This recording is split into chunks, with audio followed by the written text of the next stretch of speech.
Hello friends, स्वागत है आपનું મારા રસોડાના કાઠિયાવાડી સ્વાદમાં। હું ભાવનાબેન રાઠોડ। આજે આપણે બનાવીશું સ્પેશિયલ મસાલા સાથે લીલાછમ ભીંડાનું શાક।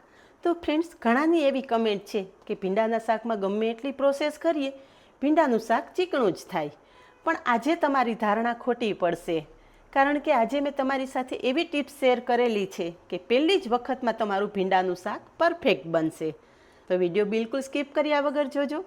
ચાલો બનાવીએ સ્પેશિયલ મસાલા સાથે ભીંડાનું શાક। ભીંડાનું નવું અને સ્વાદિષ્ટ શાક બનાવવા માટે અહીંયા મેં 250 ગ્રામ ભીંડા લીધા છે। ભીંડાની પસંદગી કરવા ટાઈમે એક વાતનું ખાસ ધ્યાન રાખવાનું કે એકદમ સરસ કૂણા ભીંડા હોય ને એવા લેવાના।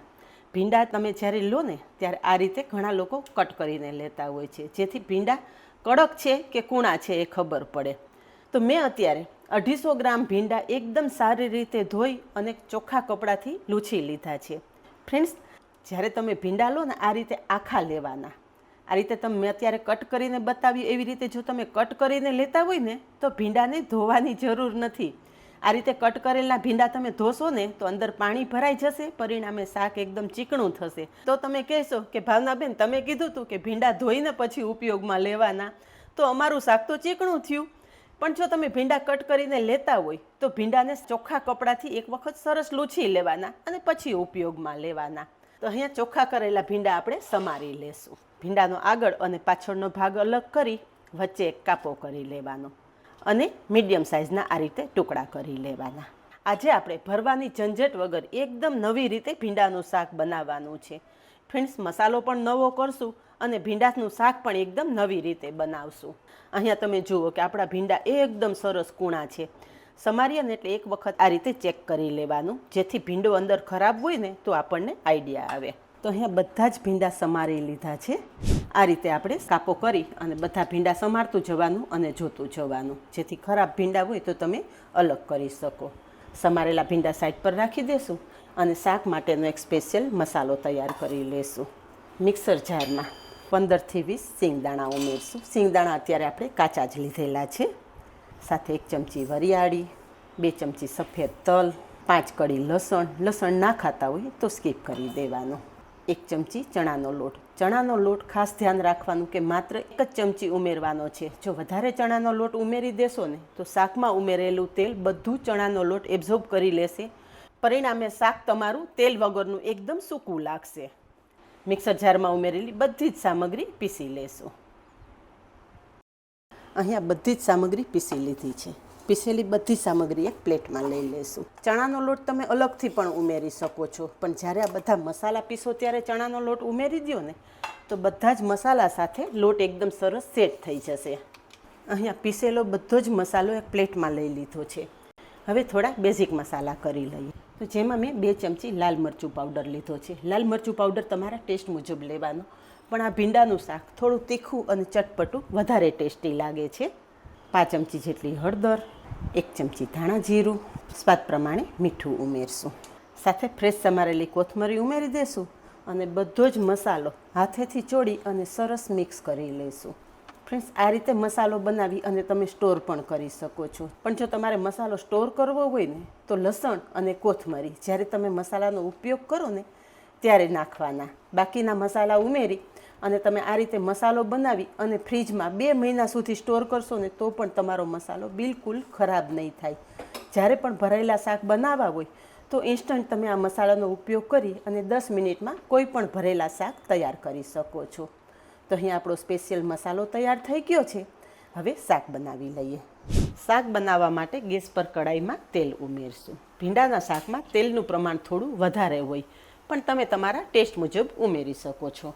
તેલ ગરમ થતાં પહેલાં સમારેલો ભીંડો સાંતળી લેશું। આ રીતે તેલમાં ભીંડો સાંતળી લેશો ને એટલે ભીંડામાં રહેલી ચીકાશ બધી દૂર થઈ જશે। ગેસની ફ્લેમ મીડિયમ રાખી અને ભીંડો આ રીતે સાંતળી લેવાનો, ઉપર નીચે કરતું રહેવાનું, જેથી બધો જ ભીંડો એક સરખો સતળાઈ જાય। તો અહીંયા 50% જેટલો ભીંડો આપણે તેલમાં સરસ સાંતળી લીધો છે। ભીંડાને પૂરેપૂરા કૂક નથી કરી લેવાના, હજી આ ભીંડો ગ્રેવી સાથે પણ કૂક થશે, એટલે 50% જેટલો સંતળાઈ જશે ને એટલે અહીંયા તમે જુઓ કે એક ભીંડો છૂટો છે। ભીંડામાં રહેલી બધી જ ચીકાશ બળી ગઈ છે। હવે સાંતળેલો ભીંડો છે ને એ આપણે તેલમાંથી બહાર કાઢી લેશું। અહીંયા સાતડેલો ભીંડો તેલમાંથી બહાર કાઢી લીધો છે. બાકી બચેલા તેલમાં અડધી ચમચી રાઈ જીરું ઉમેરશું. રાઈ જીરું સરસ ફૂટી જાય એટલે ચપટી હિંગ ઉમેરશું અને તરત જ 2 ટમેટાની પ્યુરી કરેલી છે એ ઉમેરી અને ઢાંકણ ઢાંકી દઈશું, જેથી વઘારના છાંટા બિલકુલ બહાર ના ઉડે. ટમેટાની પ્યુરી ગમે ત્યારે તમે ગરમ તેલમાં ઉમેરો, તરત ઢાંકણ ઢાંકી દેવાનું. ટમેટાના છાંટા તરત જ બહાર ઉડે છે, જેથી દાઝવાની શક્યતા રહે. થોડી વાર પછી ઢાંકણ ખોલી અને ટમેટાની પ્યુરી છે ને વઘાર સાથે એકદમ સરસ મિક્સ કરી લેશું. સોરી ફ્રેન્ડ્સ, જ્યારે મેં મસાલો ગ્રેવી સાથે ઉમેર્યો ને ત્યારે મારો વિડીયો બંધ થઈ ગયો હતો. જે આપણે મસાલો તૈયાર કરી રાખેલો હતો ને એ ટમેટાની ગ્રેવી સાથે મેં મિક્સ કરી દીધો છે અને અહીંયા મસાલો આપણે એકદમ સારી રીતે સાંતળી લેવાનો છે.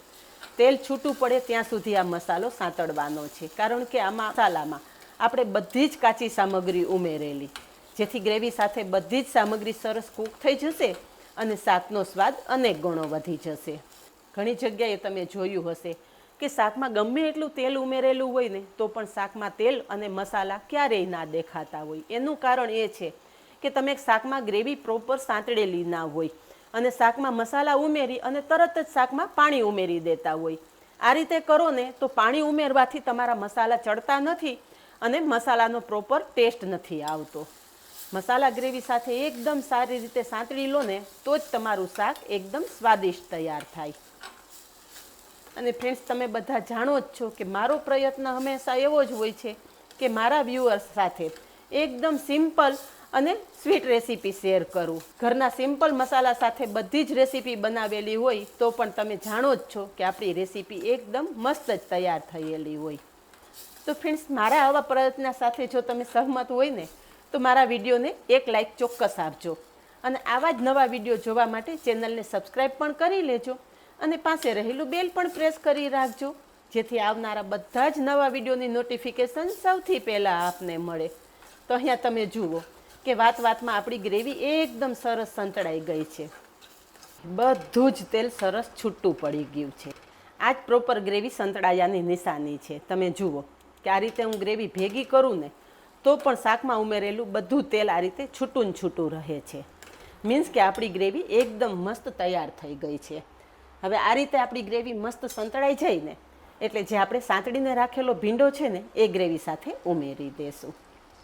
સાંતળેલા ભીંડા પણ તૈયાર થયેલી ગ્રેવી સાથે સરસ મિક્સ કરી દેશું. હવે શાક સાથે 2 ચમચી જેટલું ઘરનું જમાવેલું દહીં ઉમેરશું. થોડું દહીં ઉમેરશો ને એટલે શાકનો સ્વાદ તો સરસ આવશે જ, સાથે સાથે શાકની ચીકાશ પણ એકદમ દૂર થઈ જશે. દહીં જ્યારે આપણે શાક સાથે ઉમેરીએ ને ત્યારે ગેસની ફ્લેમ એકદમ સ્લો કરી દેવાની, કાં તો તમે બંધ કરી દો તો પણ ચાલે, જેથી આપણે ઉમેરેલું દહીં બિલકુલ ફાટે નહીં. અને દહીં આપણે શાક સાથે સરસ મિક્સ કરી દઈશું.